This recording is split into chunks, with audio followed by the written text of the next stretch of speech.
Good morning. Welcome back to my garden. So as you saw, I just got a quick project done here in this side bed that's next to my garden shed. I pulled out some old Spanish lavender. It's been in the ground for, probably maybe 8 or 9 years. And while the plant still looked pretty good, it was keeping a nice shape. It really didn't have any buds on it this year. And it's planted next to a couple other Spanish lavender that are covered with buds.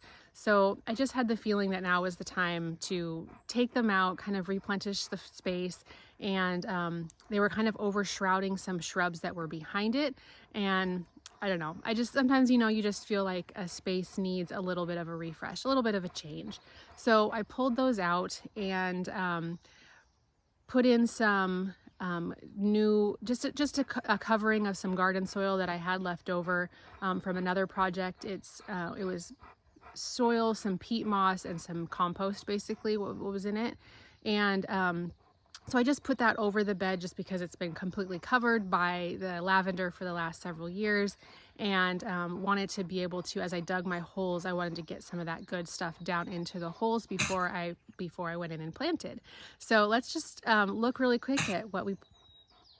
So I'm just going to turn you around and we'll look at what I got planted in and take a look at the new space. So as you can see, the spirea and those 3 Concord barberries and even these baptisia, they just look like they can breathe now. You can see more of the rock wall. I couldn't believe how far down those lavender were coming onto the rock wall. But anyway, so I came in and planted in just some annuals for this year. These are the Scaevola Whirlwind White, and I had these planted in my raised bed over by our carport last year, and they did really well. They didn't need much water. They just bloomed and bloomed all season long, and I think that they're going to be really pretty here. I'm excited to see how they do in the ground, just because I had them in a kind of a raised bed situation last year. But I think this will be a good spot for them. They'll get morning shade, but they will get a lot of afternoon sun, which they can handle. It says that they are a full sun to part shade plant. And last year they got absolutely full sun all day, and they did really well for me. So let me just show you the tag here for these. They'll just have this sweet white flower on them, kind of that looks like a fan, which is why they're called Whirlwind White. They're actually a fan flower is what their common name is called.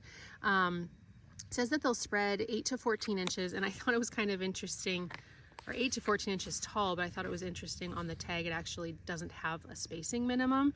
So I just spaced them about 12 inches apart, each of them just in this kind of nice little drift.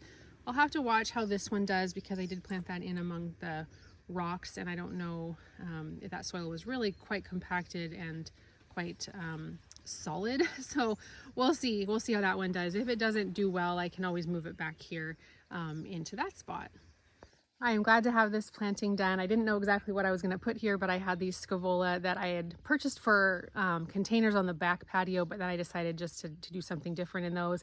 So I had these. I wasn't exactly sure what I was going to do with them, but I think this is just a perfect spot for them and a really good kind of temporary replacement for the lavender. I'm not sure what I'll put here next year, after these are done. We'll see, but it'll be a nice change from those big kind of bulky, heavy Spanish lavender that were just quite overgrown and taking up a lot of space. So anyways, I hope you guys enjoyed this kind of just quiet, simple project that we got done this morning.